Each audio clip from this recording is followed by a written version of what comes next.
दिवस की आप तमाम पत्रकार बंधु का, हमारे भाई और हमारे मित्रों का, सबको हम पत्रकार दिवस की शुभकामनाएं देते हैं। विगत 2020 के चुनाव के बाद लगातार महागठबंधन परिवार एकजुटता के साथ चुनावी प्रक्रिया और चुनावी तैयारी में लगे रहे।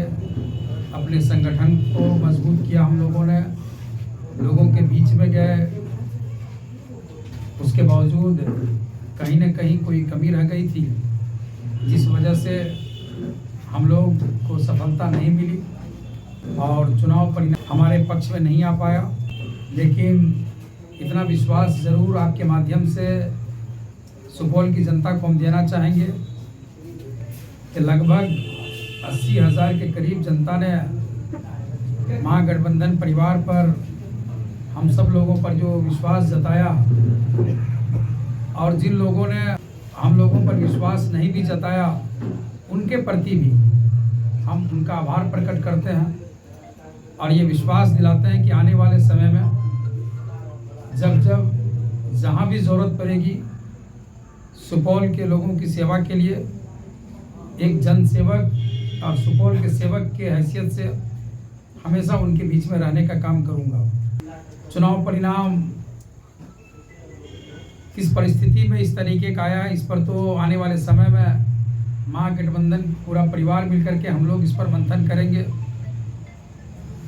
लेकिन एक चीज़ जो आपके माध्यम से हम जिला प्रशासन और निर्वाचन पदाधिकारी से ज़रूर जानना चाहेंगे कि आपके पास ऐसा किस तरह का निर्देश प्राप्त था कि क्या ये चुनाव आयोग की तरफ से ऐसा निर्देश था कि आप सभी बूथ पर आप जीविका को लेकर के आंगनवाड़ी सेविका और न जाने कौन कौन, इवन के रसोई में जो किचन में जो काम करती हैं, इन तमाम लोगों को जो ड्यूटी दी गई थी, जबकि हम लोगों की जानकारी के मुताबिक जो स्थानीय शिक्षक होते हैं उनको भी कहीं दूसरे जगह ट्रांसफ़र कर दिया जाता है, दूसरे जगह उनको ड्यूटी लगाई जाती है। लेकिन हमारी जानकारी में जो चीज़ें आई है उसमें यह स्पष्ट पता चला है कि वोटर को प्रभावित करने के दृष्टिकोण से कहीं न कहीं कुछ लोगों को और कुछ कर्मियों को बिना चुनाव आयोग के निर्देश के बावजूद भी सभी बूथों पर उनकी नियुक्ति की गई थी, जिसकी फुटेज मुझे लगता है कि सभी बूथ पर सीसीटीवी कैमरे अगर लगाए गए होंगे तो निश्चित तौर पे वो फुटेज सामने आएगा।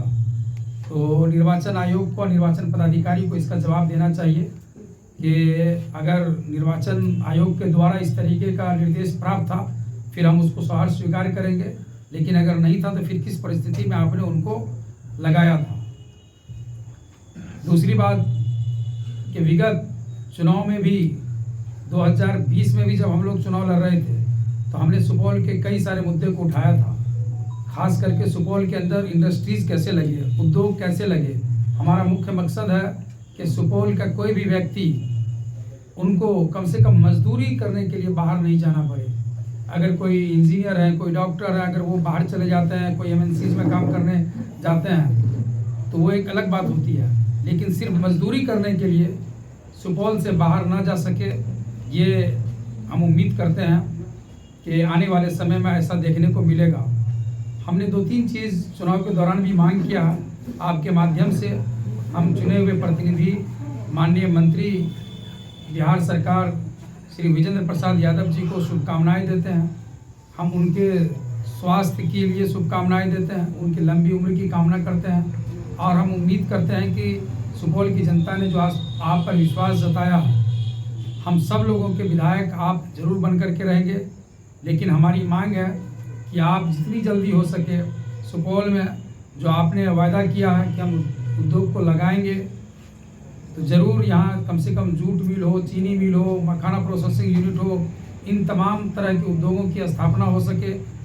उसके अलावा मरौना जो आज भी हमारे सुपौल से काफ़ी दूर कटा हुआ है, हम उम्मीद करते हैं कि मरौना को 20 मिनट की दूरी सुपौल आने में अपने जिला पदाधिकारी और अपने SP और DM से मिलने के लिए सुपौल विधानसभा के ही लोगों को अगर घंटों दूरी तय करनी पड़े तो ये बड़े अफसोस की बात है। इसलिए हम मांग करते हैं कि जितनी जल्दी हो सके सुपौल से मरौना के बीच में पुल का निर्माण कराया जाए। तीसरी मांग जो हमारी पहले से भी रही है कि सुपौल के अंदर एम्स की स्थापना हो। अभी जो दरभंगा में घोषणा की गई वो सिर्फ कागज़ पे घोषणा है, तो कम से कम वहाँ तो DMCH है, लेकिन सुपौल में कोई बड़ा अस्पताल नहीं है। तो सुपौल में एम्स की स्थापना जरूर है। इसके लिए भी हम माननीय मंत्री जी से और बिहार सरकार से आग्रह करेंगे कि आपको पूर्ण बहुमत के साथ जनता ने बिठाया, तो आप इसके तरफ भी कोई ना कोई ठोस काम करें। उसके अलावा जो एकमात्र रेल ओवर ब्रिज बनना था, वो आज भी पूरी तरीके से शहर को पूरी तरीके से जाम में फंसा करके रख दिया।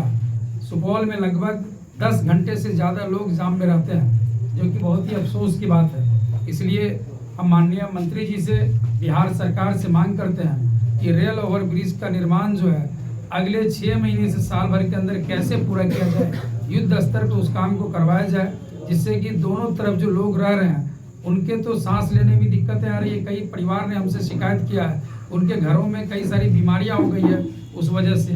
बाकी तो पूरे शहर से जाम को निजात मिलेगी इससे, अगर जितनी जल्दी हम लोगों को ये पुल का निर्माण देखने को मिलेगा।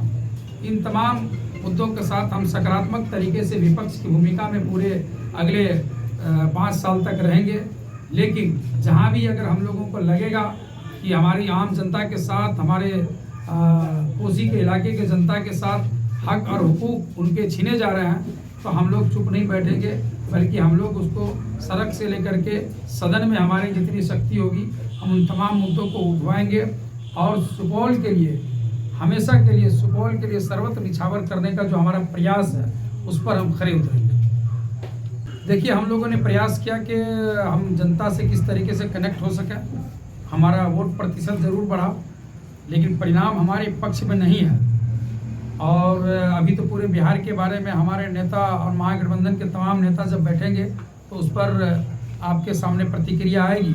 हमने जो सिर्फ कहा है कि हमारी जनता जिन्होंने वोट दिया और वो उनको किस तरीके से बूथ के ऊपर में प्रभावित किया जा रहा था, वो तो जवाब जिला निर्वाचन पदाधिकारी ही देंगे, उसका हम लोग इंतज़ार करेंगे।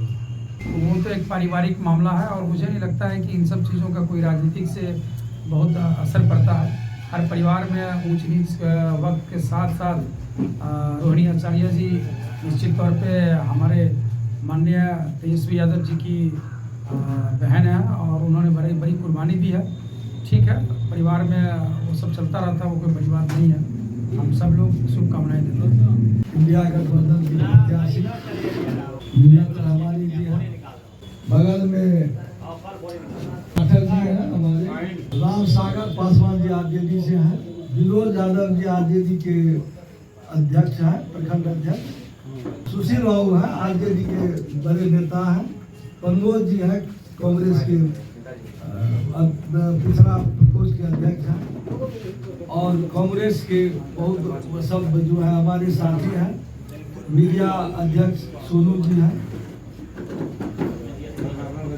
मैं सबसे पहले सुपौल जिला के महागठबंधन को मतदान करने वाले सभी मतदाताओं को बधाई देता हूँ, दिल से धन्यवाद करता हूँ। जो सुपौल जिला में हमारे 5 विधानसभा क्षेत्र में जो इंडिया गठबंधन के प्रत्याशी हैं उनको मतदान किया।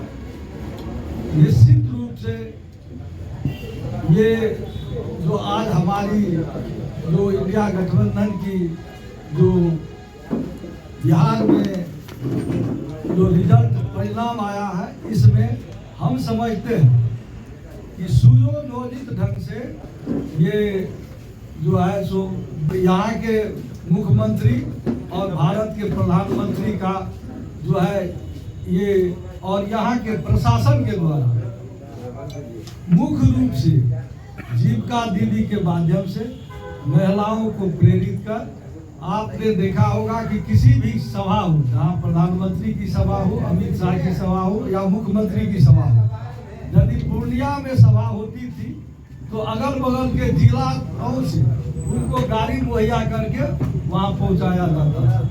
हाल में उसको 10,000 रुपया जीवन, जब चुनाव प्रक्रिया चल रही है तो उसके खाते में दिया गया। यही सब कारण है मुख्य रूप से महिला मतदाता का जो है प्रतिशत बढ़ा। हम लोग की जो अभी परिणाम आया हम लोग उसको स्वीकार करते हैं और मैं यही आशा करता हूं कि जो उनका मैनिफेस्टो है उन्होंने जो किया है कि महिलाओं को जैसे 2 लाख रुपया देंगे, जो भी वादा किया उनको पूरा करें। मैं इसी के साथ सबको धन्यवाद, आप लोगों को धन्यवाद करता हूं कि आप लोग ने जो आज पत्रकार दिवस पर भी आप यहाँ पर आप लोग आए हैं, इसके लिए आप सभी को धन्यवाद।